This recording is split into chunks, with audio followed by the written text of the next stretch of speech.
Riot police fired tear gas grenades and charged at stone-throwing protesters in downtown Nairobi and across Kenya in the most widespread unrest since at least 24 protesters died in clashes a week ago.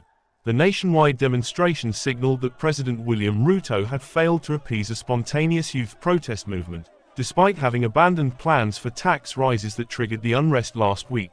Tuhi's demonstration began in an ebullient mood but turned violent as the day wore on.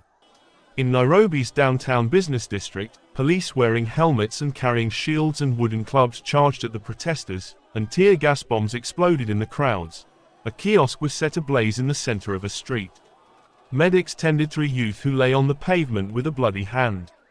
Police bundled other youths into the bed of a pickup truck.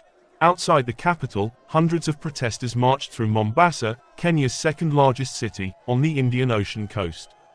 They carried palm fronds, blew on plastic horns and beat on drums, chanting, "Ruto must go." Later, Kenya's NTV television reported 2 people shot in Mombasa, showing pictures of cars ablaze. Ruto, facing the worst crisis of his nearly 2-year-old presidency, has been caught between the demands of lenders such as the International Monetary Fund to cut deficits, and a hard-pressed population reeling from the soaring cost of living. Members of the protest movement, which has no official leaders and largely organizes via social media, have rejected Ruto's appeals for dialogue, even after he abandoned his proposed tax rises. Other protests took place in Kisumu, Nakuru, Kajiado, Migori, Imlolongo and Rongo. In the southwestern town of Migori, protesters set ties on fire.